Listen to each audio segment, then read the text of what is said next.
Hello दोस्तों, नमस्कार। Way of maths channel में आपका फिर से स्वागत है। मैं हूं एम के गुजर और इस वीडियो में लेके आया हूं उत्तर पश्चिमी रेलवे नॉर्थ वेस्टर्न रेलवे में 4 मई 2025 को एक असिस्टेंट ऑपरेशन मैनेजर का पेपर हुआ है 70% के लिए। उस पेपर का चौथा भाग। इससे पहले भाग 1 जिसमें क्वेश्चन नंबर 1 से लेकर 30 तक, भाग 2 जिसमें क्वेश्चन नंबर 31 से लेकर के 60 तक, और भाग 3 जिसमें क्वेश्चन नंबर 61 से लेकर के 90 तक हल करवा चुका हूं। इस भाग में क्वेश्चन नंबर 91 से लेके आया हूं। देखते हैं 4 मई 2025 का एवं 70% का चौथा पेपर का चौथा भाग क्वेश्चन नंबर 91 के साथ में। क्वेश्चन नंबर 91 देखेंगे, जोनल स्तर पर पीएनएम का अध्यक्ष कौन होता है। जोनल स्तर पर पीएनएम का अध्यक्ष कौन होता है। ए में पीसीपीओ, बी में एजीएम, सी में जीएम और डी में डीजीएम जी दे रखा है।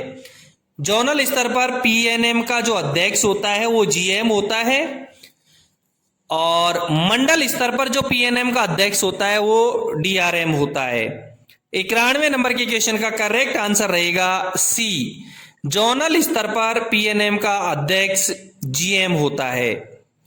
नेक्स्ट क्वेश्चन देखेंगे, क्वेश्चन नंबर 92 में है, किसी वर्ष के लिए भविष्य निधि के लिए देय अंशदान की राशि कितने लाख तक सीमित है।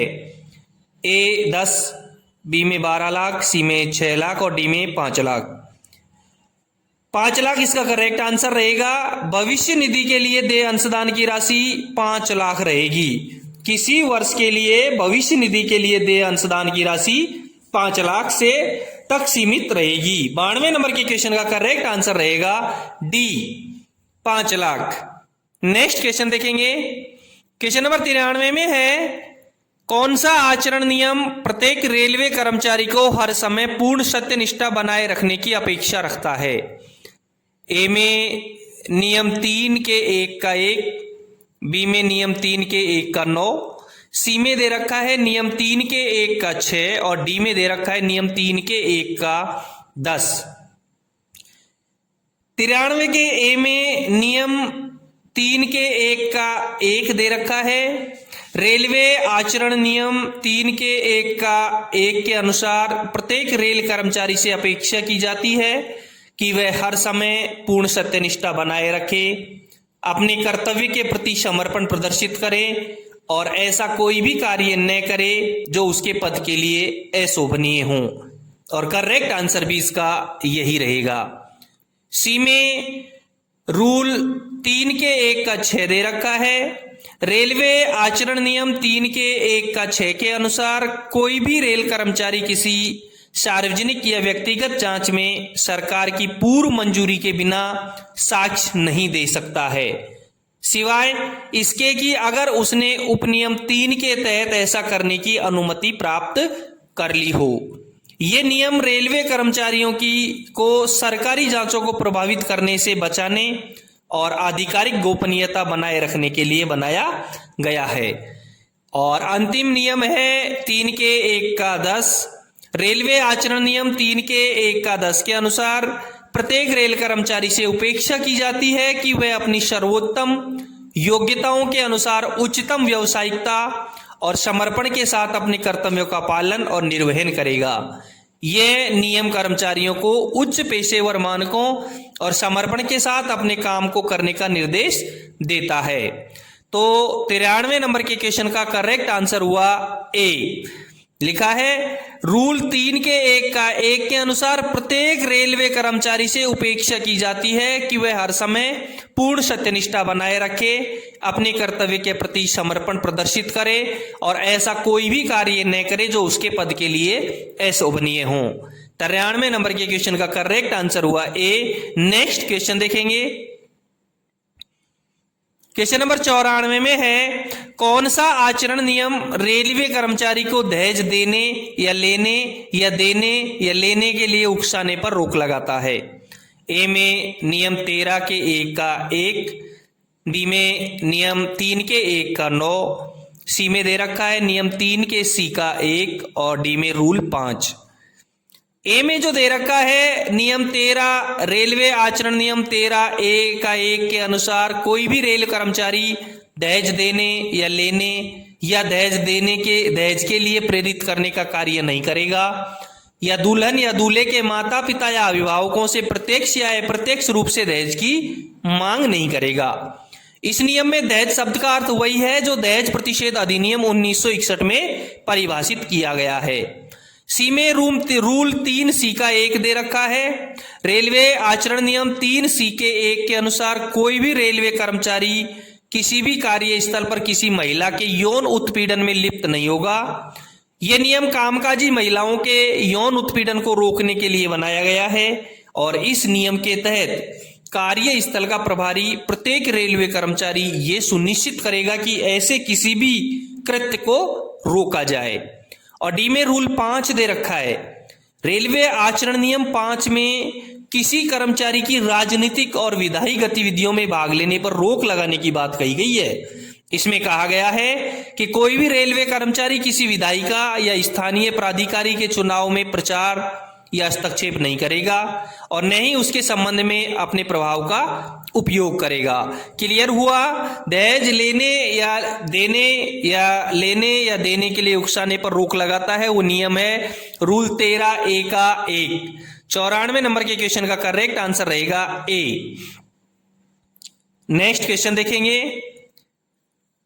क्वेश्चन नंबर 95 में है, जब पुराने मुख्यालय और नए मुख्यालय के बीच की दूरी 1000 किलोमीटर से अधिक है वहां कार्यभार ग्रहण करने का समय कितने दिन का होगा? ए में 12, बी में 10, सी में 15 और डी में 30 दे रखा है। दोस्तों 1000 किलोमीटर तक कार्य ग्रहण अवधि 10 दिन की होती है।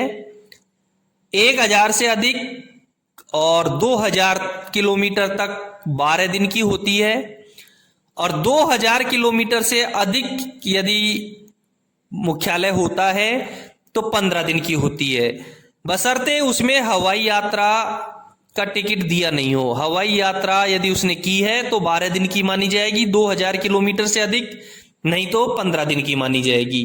क्लियर हुआ? 1000 किलोमीटर से अधिक की 12 दिन।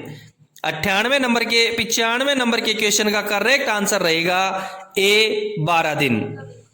ठीक है, नेक्स्ट क्वेश्चन देखेंगे। क्वेश्चन नंबर 96 देखेंगे।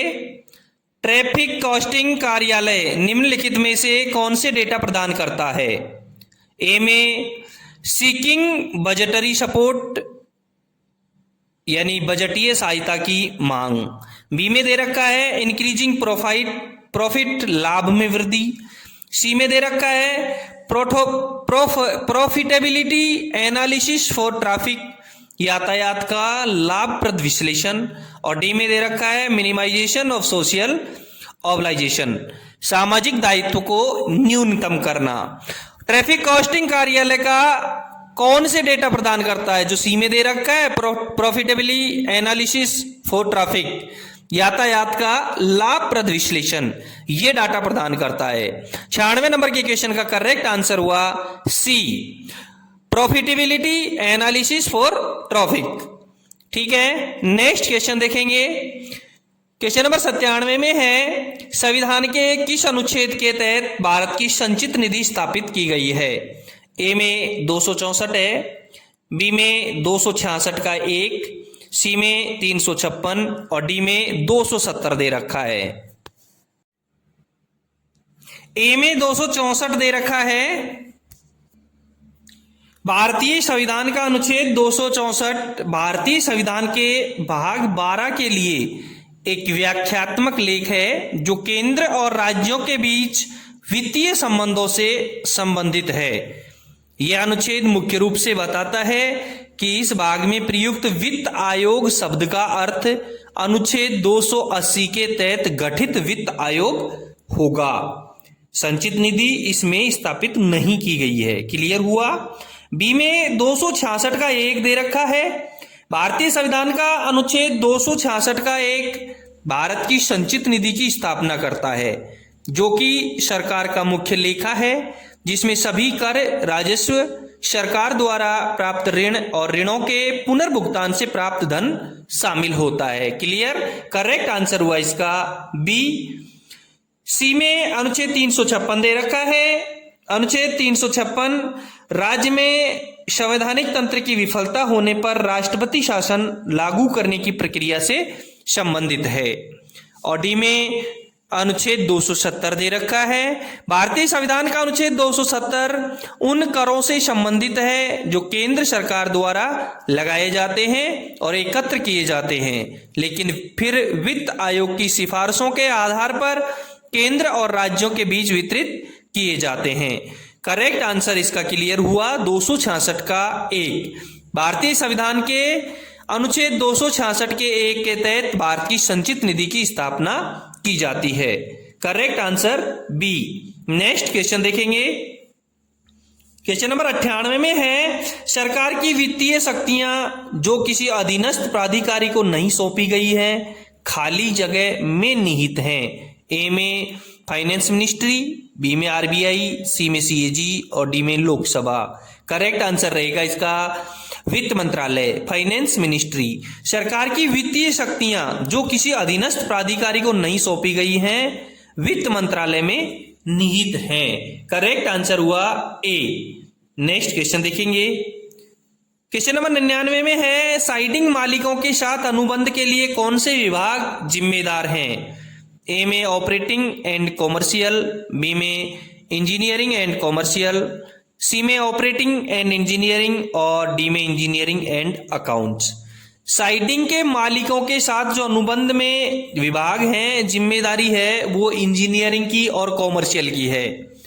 इसलिए 99 नंबर के क्वेश्चन का करेक्ट आंसर रहेगा बी। साइडिंग मालिकों के साथ अनुबंध के लिए इंजीनियरिंग एंड कॉमर्शियल जिम्मेदार है। ठीक है, नेक्स्ट क्वेश्चन देखेंगे। क्वेश्चन नंबर 100 में है, in the context of contract what is EPC. Contract के संबंध में ईपीसी का अर्थ क्या है।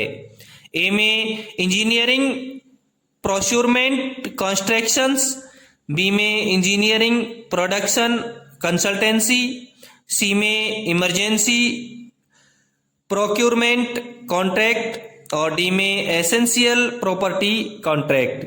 करेक्ट आंसर रहेगा इसका ए। ईपीसी का फुल फॉर्म रहेगा इंजीनियरिंग प्रोक्योरमेंट कंस्ट्रक्शन। 100 का करेक्ट आंसर हुआ ए। दोस्तों, आप देख रहे हैं उत्तर पश्चिमी रेलवे में 4 मई 2025 को एक असिस्टेंट ऑपरेशन मैनेजर का पेपर हुआ है। उस पेपर का चौथा भाग, इससे पहले 1, 2, 3 भाग मैंने हल करवा दिए, उनका लिंक डिस्क्रिप्शन में दिया हुआ है, वहां से आप एक बार जरूर देखें। यदि आपको मेरे द्वारा पढ़ाए गए पेपर्स का पीडीएफ चाहिए तो डिस्क्रिप्शन में जाएं, टेलीग्राम चैनल का लिंक क्लिक करें और पीडीएफ डाउनलोड करें। यदि आपको डिस्कस ग्रुप में सम्मिलित होना है तो डिस्क्रिप्शन में जाएं, व्हाट्सएप ग्रुप का लिंक क्लिक करें और डिस्कस ग्रुप में शामिल हो। यदि आपके डिवीजन या रेलवे में कोई डिपार्टमेंटली पेपर हुआ है तो मुझे मेरे टेलीग्राम नंबर और व्हाट्सएप नंबर पर जरूर भेजें। नेक्स्ट क्वेश्चन देखते हैं। क्वेश्चन नंबर 101 में है, रेलवे जोन में भारत के सीएजी का प्रतिनिधित्व कौन करता है। ए में पीएफए, बी में अकाउंटेंट जनरल, सी में पीडीए। रेलवे जोन में भारत के नियंत्रक और महालेखा परीक्षक यानी सीएजी का प्रतिनिधित्व भारतीय लेखा परीक्षा और विभाग के अधीन काम करने वाले प्रधान लेखा परीक्षा निदेशक principal director of audit PDA द्वारा किया जाता है, जो उस विशिष्ट रेलवे जोन से संबंधित खातों का लेखा जोखा करते हैं। करेक्ट आंसर हो गया पीडीए। क्वेश्चन नंबर 101 का करेक्ट आंसर हुआ सी, पीडीए। नेक्स्ट क्वेश्चन देखेंगे। क्वेश्चन नंबर 102 में है, in railway finance ERB means. Railway finance में ईआरबी का मतलब क्या है। ए में एक्सटेंडेड बजटरी रिसोर्स, बी में एक्स्ट्रा बजटरी रिसोर्स, सी में एक्सपेक्टेड बजटरी रिसोर्स और डी में established budget rules. ERB EBR का मतलब रहेगा B, extra budgetary resource. 102 number के क्वेश्चन का करेक्ट आंसर हुआ बी। नेक्स्ट क्वेश्चन देखेंगे। क्वेश्चन नंबर 103 में है, भारत के नियंत्रक एवं महालेखा परीक्षक की संसद में प्रस्तुत रिपोर्ट पर किसके द्वारा विचार किया जाता है? ए में रेलवे संबंधी स्थायी समिति, बी में रेलवे कन्वेंशन समिति और सी में लोक लेखा समिति, डी में अध्यक्ष द्वारा गठित जेपीसी। दोस्तों, भारत के नियंत्रक एवं महालेखा परीक्षक की संसद में जो रिपोर्ट प्रस्तुत की जाती है उस पर लोक लेखा समिति द्वारा विचार किया जाता है। लोक लेखा समिति यानी कि पब्लिक अकाउंट्स कमेटी, पीएसी, एक संसदीय समिति है जो भारत सरकार के सार्वजनिक धन के व्यय और राजस्व की निगरानी करती है। इस समिति में कुल 22 सदस्य होते हैं। इनमें से 15 सदस्य लोकसभा के द्वारा और 7 सदस्य राज्यसभा के द्वारा चुने जाते हैं। ठीक है, 103 नंबर के क्वेश्चन का करेक्ट आंसर हुआ सी, लोक लेखा समिति। नेक्स्ट क्वेश्चन देखेंगे। क्वेश्चन नंबर 104 में है, किसी जोन का बजट अधिकारी कौन होता है? किसी जोन का बजट अधिकारी कौन होता है? ए में पीसीसीएम, बी में पीसीई, सी में पीएफए और डी में जीएम दे रखा है। करेक्ट आंसर इसका बी रहेगा। किसी जोन का बजट अधिकारी पीसीई होता है जो इंजीनियरिंग डिपार्टमेंट का चीफ होता है। 104 नंबर का करेक्ट आंसर रहेगा बी, पीसीई। नेक्स्ट क्वेश्चन देखेंगे। क्वेश्चन नंबर 105 में है, यातायात के लाइन खुलने के बाद रख रखाव और मरम्मत के सभी शुल्क किसको आवंटित किए जाते हैं? ए में दे रखा है रेवेन्यू, बी में कैपिटल, सी में ईबीआरआईएफ और डी में ईबीआरआईआरएफसी। करेक्ट आंसर रहेगा इसका ए। यातायात के लिए लाइन खुलने के बाद रख रखाव और मरम्मत के जो सभी शुल्क हैं वो रेवेन्यू को आवंटित किए जाते हैं। 105 नंबर के क्वेश्चन का करेक्ट आंसर हुआ ए, रेवेन्यू। नेक्स्ट क्वेश्चन देखेंगे। क्वेश्चन नंबर 106 में है, what is the full form of IRFC? IRFC का फुल फॉर्म क्या होगा? ए में international railway funding corporation, B में दे रखा है Indian railway finance corporation, C में दे रखा है इंटीग्रेटेड रेलवे फाइनेंस कमेटी और डी में दे रखा है Indian railway funding company. IRFC का जो फुल फॉर्म होता है वो होता है इंडियन रेलवे फाइनेंस कारपोरेशन, भारतीय रेलवे वित्त निगम। 106 नंबर के क्वेश्चन का करेक्ट आंसर रहेगा B, IRFC, Indian railway finance corporation, भारतीय रेलवे वित्त निगम। 106 नंबर का क्वेश्चन का correct answer B. Next question देखेंगे। क्वेश्चन नंबर 107 में है, PH42 कार्यों के लिए योजना प्रमुख समन्वयक कौन होगा? प्लान हेड 42 का योजना प्रमुख समन्वयक कौन होगा? ए में PCEE, बी में PCCM, सी में PCOM और डी में PCME दे रखा है। PCEE प्लान हेड 31 का मुख्य समन्वयक होता है। PCCM प्लान हेड 53 का मुख्य समन्वयक होता है। PCOM प्लान हेड 16 का प्रमुख समन्वयक होता है और PH42 का प्रमुख समन्वयक रह गया PCME। PCME PH42 का योजना प्रमुख समन्वयक होता है। 107 नंबर के क्वेश्चन का करेक्ट आंसर हुआ डी, PCME। नेक्स्ट क्वेश्चन देखेंगे। क्वेश्चन नंबर 108 में है, what is the full form of BOLT? BOLT का फुल फॉर्म क्या होगा? ए में दे रखा है बोरो ओपन लीज ट्रांसफर, बी में बिल्ड ऑपरेट लीज ट्रांसफर, सी में बाई ओवन लीज ट्रांसफर और डी में build over oven land terminal. BOLT का फुल फॉर्म होता है बिल्ड ऑपरेट लीज ट्रांसफर, यानी निर्माण संचालन पट्टा हस्तांतरण। BOLT build operate lease transfer, निर्माण संचालन पट्टा हस्तांतरण। 108 नंबर के क्वेश्चन का करेक्ट आंसर हुआ बी। नेक्स्ट क्वेश्चन देखेंगे। क्वेश्चन नंबर 109 में है यातायात सुविधा कार्यों के लिए कौन सा प्लान हेड है? ए में PH 64, बी में PH 32, सी में PH 16 और डी में PH 53। ए में PH 64 दे रखा है जो अन्य स्पेशल कार्यों के लिए होता है, अदर स्पेसिफाइड वर्क्स। PH 32 दे रखा है, ये केवल ब्रिज वर्क्स के लिए होता है। सी में PH 16 दे रखा है जो ट्रैफिक फैसिलिटी यानी यातायात सुविधा कार्यों के लिए होता है, जो इस क्वेश्चन का करेक्ट आंसर है। डी में PH 53 दे रखा है जो यात्री सुविधाओं के लिए होता है, पैसेंजर अमेनिटीज। 109 नंबर के क्वेश्चन का करेक्ट आंसर हुआ सी, PH 16 ट्रैफिक फैसिलिटी। यातायात सुविधा कार्यों के लिए PH 16 होता है।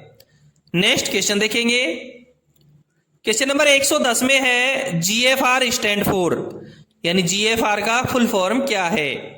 ए में ग्रीन फ्यूल रूल्स, बी में जनरल फाइनेंस रिजर्व, सी में ग्रीन फाइनेंस रेटिंग और डी में जनरल फाइनेंशियल रूल्स।